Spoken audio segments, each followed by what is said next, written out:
I'm Lindsay Hall. And I'm Esther Wielden. Welcome to All Things Sustainable, a podcast from S&P Global. As your hosts, we'll dive into all the sustainability topics that are reshaping the business world. Join us every Friday for in-depth analysis and interviews with leaders from around the globe. Together, we'll break down big sustainability headlines and cut through the jargon.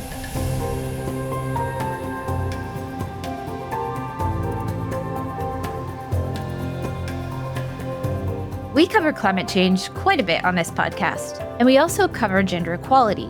In today's episode, we're exploring the intersection of these two topics. According to UN Women, the climate crisis is not gender neutral. Women and girls experience the greatest impacts of climate change, which amplifies existing gender inequalities and poses unique threats to their livelihoods, health, and safety. UN Women is the United Nations entity dedicated to gender equality and the empowerment of women. We've heard a similar message from previous guests on this podcast. Climate change is disproportionately impacting women, in part because they're traditionally responsible for securing food, water, and fuel. We'll include a link in our show notes if you'd like to listen to a past episode on this topic. So how do you address climate and gender equality in tandem? Well, today, with about 1 week to go until International Women's Day on March 8th, we're talking to a guest focused on just this topic. Rachel Vestergaard is founder and CEO of Empower Co., a brokerage firm that's building a global voluntary market for women's empowerment as measured by the W+ standard. As you'll hear in today's episode, the W+ standard measures 6 domains that are critical for women's empowerment: time savings, income and assets, health, leadership, education and knowledge, and food security. I'll also note up front that the W+ standard is hosted by the S&P Global Commodity Insights Environmental Registry. You'll also hear us mention SDGs. Those are the UN's 17 Sustainable Development Goals, and SDG 5 in particular is to achieve gender equality and empower all women and girls. Okay, here's Rachel to explain more. My company is using voluntary markets to catalyze private sector investment into women-led climate solutions and initiatives, really investing in them as key community and climate caretakers. Why women and climate? What's the connection there that people should understand? It's a great question. Women are at the forefront of the climate crisis and many other issues, primarily because they are the ones who are most impacted by them, whether it be in their home life, with their families, health, food security. But really, they're also on the forefront of the solutions, and they are incredible at mitigating and adapting to the climate issues that we're facing at a very rapid rate to keep their communities and households safe. And so they're really the ones who I would say are the most undervalued when we look at how to adequately address the enormous climate crisis that we're facing. Okay, and talk to me about how Empower goes about doing this. What should our audience understand about the work that you do? So we're building actually the first global voluntary market for women-focused social impacts. So kind of the way voluntary carbon markets have transformed our approach to lowering carbon emissions and making it possible for the private sector to invest in climate solutions. The market we're creating provides transparency and transforms how companies engage with gender equity. And so we actually have something called W+ units, which are an offering of quantifiable third-party audited impact in the lives of women. And those credits are certified by the W+ standard, which is an international third-party audited standard. And we represent projects currently in India, Kenya, Nepal, Morocco, and Brazil. So the standard has been around for many years, proven widely, and allows the private sector to engage in this type of incredibly transformative work with very low to no risk in getting involved. Okay, and you're kind of like laughing as you're describing it, and I'm guessing it's partly because it is kind of a new concept for people to get their heads around. Is it fair to say that? It's very fair to say that. I think, especially in the private sector, we've been in primarily a sort of 1.0 offset mindset, as I like to put it, which has been great so far in pushing sustainability initiatives forward and making corporates more accountable around things like their carbon footprint. But there's a next place for us to go, and that is when we think about net positive and wholly positive benefits. And that's where these credits lie. It's taking it a step farther than just offsetting and thinking about how do we really have net positive impact in the world, and how do we do that in a way that's transparent and credible. And for our listeners who might not be familiar, what do you mean by a 1.0 offset mindset? Can you unpack that a bit? Sure. Well, if we just think about sort of ESG, we're very comfortable, I think, at this point with addressing the E in ESG. We have plenty of ways for companies to address their environmental impacts, whether that be internally within their own supply chains, or even with the part of their footprint that they cannot reduce with absolute reductions in terms of the voluntary or compliance offset markets. And so there's been a sense that companies want to neutralize their impacts. They want to have no bad impact, but they also aren't looking at how necessarily they can have quantifiable positive impact. And so going beyond this way of thinking about things, which is really how do we neutralize our bad behavior, and taking it a step further and saying, how do we ensure that the planet can be a sustainable, thriving space for all of humanity going forward? And what is our role in that? And I think that that has been less clear for corporates. And that's where these W plus credits that we sell from these certified projects all over the world can help. So Rachel, take me a little behind the scenes with these W plus credits. How do these work in practice and who is involved? So the way it works is different kinds of initiatives or projects can apply to be certified by the W plus standard, which is a globally recognized, award-winning standard for measuring social impact on women. And without getting into too much details, this standard is far from a check-the-box exercise. It covers 6 key domains that impact women's lives. And those domains are things like time, knowledge and education, income and assets, health, leadership, and food security. And each one of those has its own methodology. And so a project could seek to be certified in one or more of those areas for the type of impact that they're having in women's lives. And each W plus credit represents a 10% improvement in the life of a woman from whatever the baseline is that's established in that particular domain. And that measurement is third-party audited. And similarly to how carbon offsets work, there's a unitization of that impact that becomes available after the audit to the private sector. And those credits live on S&P Global's market registry.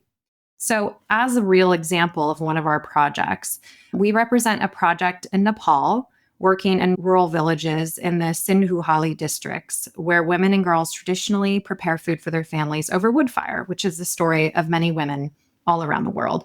The problem is that this requires them to spend hours of their day gathering, preparing firewood. It's a dangerous activity. It's grueling, time-consuming, and we know the environmental impacts on forests and the impacts on families' respiratory health is also a problem with this method. And so this project provides biogas-fueled, clean burning cook stoves to women in the villages. And what that results in, at least to the extent that it's measured currently under this standard, is that women are saving 2.26 hours per day, so about 16 hours per week. And you can imagine what that would mean to get 16 hours magically appear in your week of time that you didn't have before. And so that discretionary time they use to care for family members, invest in their own education and betterment, etc. And in particular, there's a woman who spoke about how this project has impacted her life at project level. And I will never be able to get this out of my head. She said, "I used to be known as someone's wife. Now they know me by my name." And her name is Nima Dolma Lama. And that is exactly the kind of impacts that these projects have. It's more than just what we can quantify through the methodologies, of course. It's the sense and ability that women have to change their lives and to have more agency over their lives and to be valued for that. So clearly, these projects have a real impact on people and on things like health, and also knock-on effects like you talked about for even deforestation and other areas of sustainability. Can you help connect the dots for our listeners between those positive impacts and what's relevant for the business world? Like, how should someone listening to this podcast who's a member of the business community, what should they take away from this?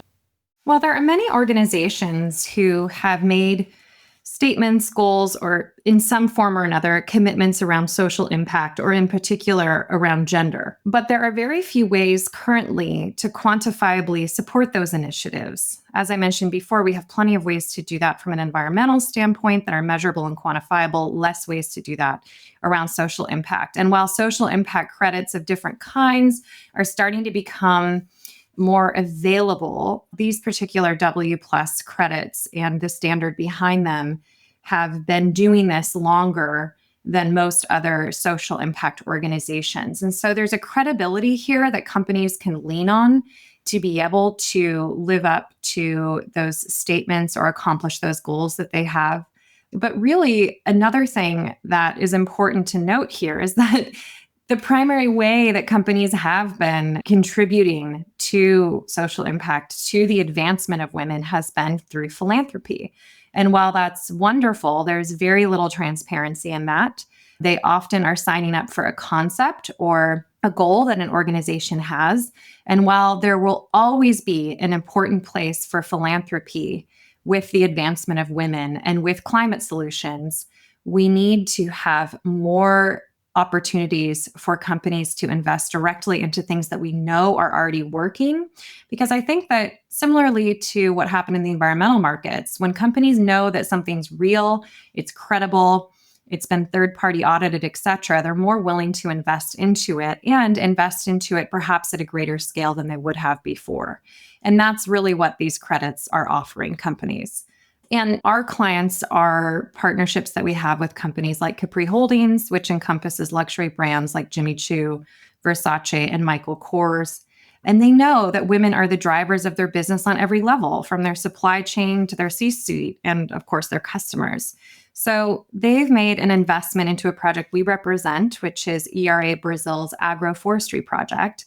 And that project enables women in the Cerrado region of Brazil to grow food forest systems that supplies their family with income, provides more food security, and has other benefits environmentally. And so that's just one example of a company's inspiring leadership that is really starting to set the standard for the fashion industry as a whole. Taking a step back, can you talk to me about why you see women's empowerment as a climate solution? Sure.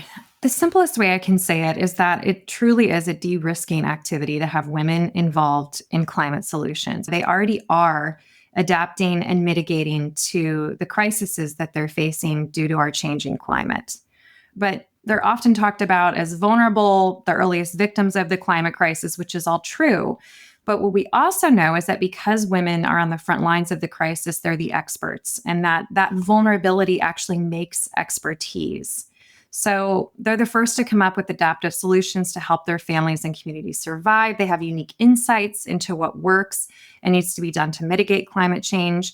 And this is why we know that they must be at the forefront when developing and scaling climate solutions. It's not enough to just have it be a check the box exercise where we say women were in the room when this decision was made, or they were consulted about the implementation of a certain activity.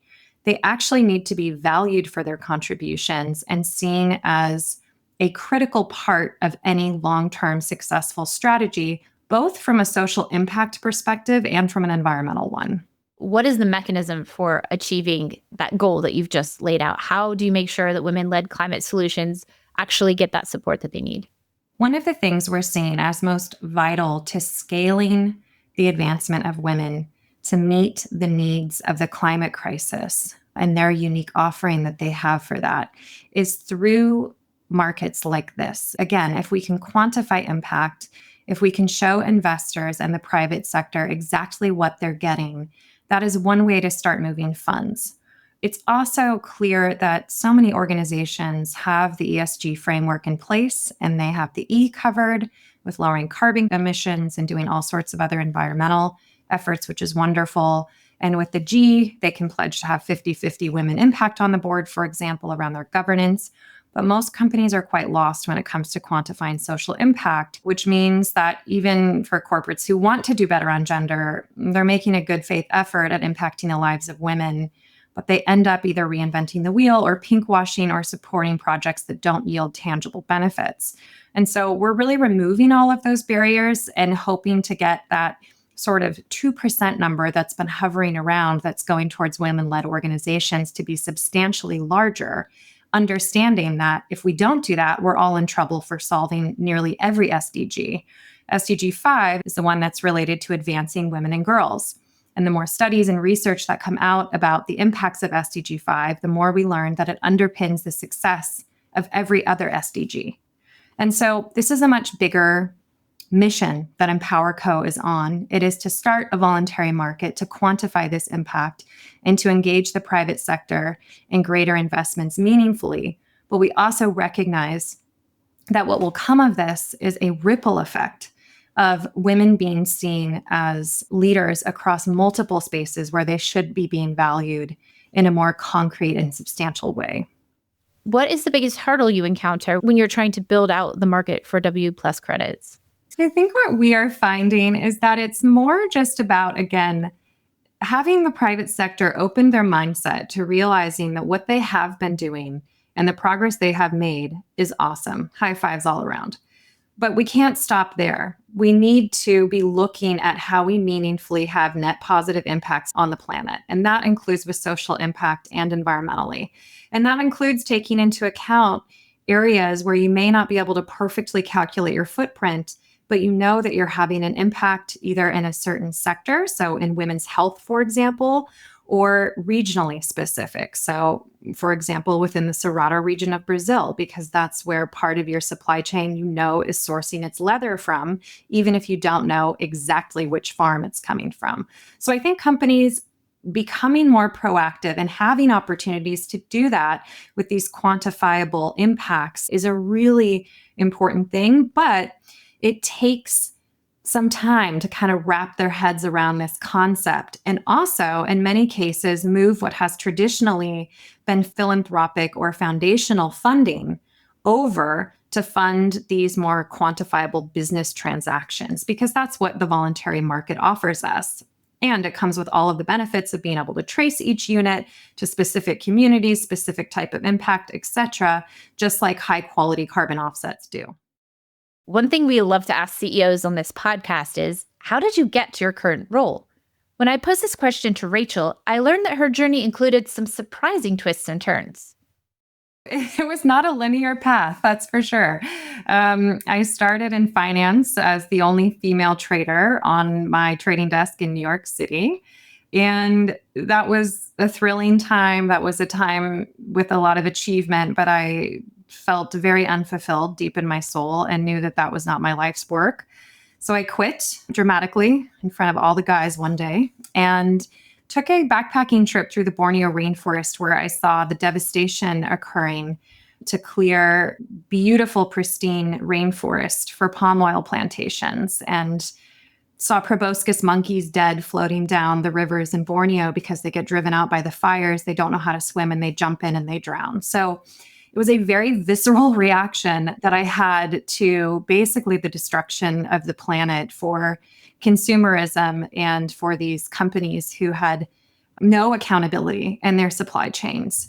And I was very fortunate enough after that turning point to basically say that I was going to spend the remainder of my life protecting what was left of the natural world.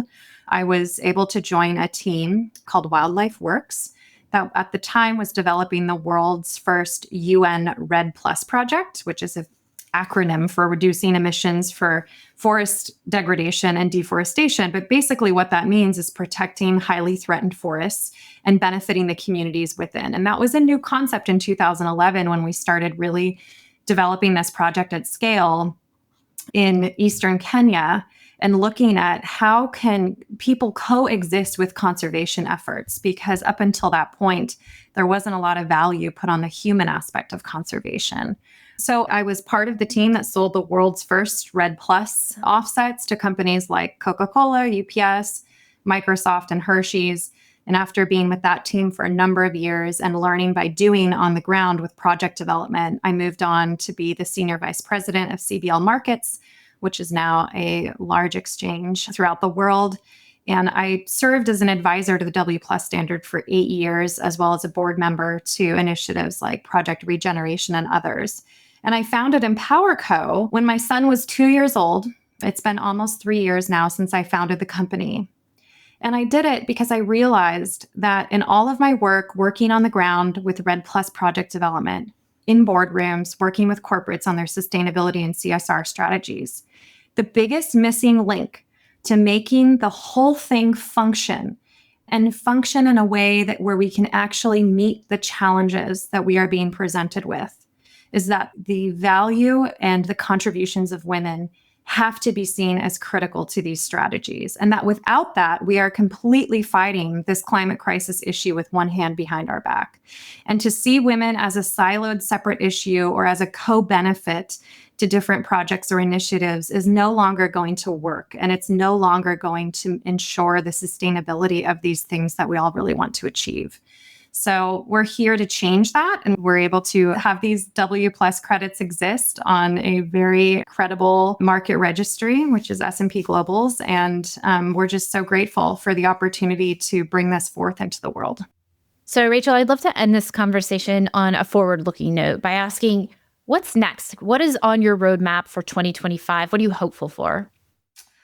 Well, what I'm hopeful about is regardless of our current U.S. political climate, the climate crisis and gender equity issues are solvable issues.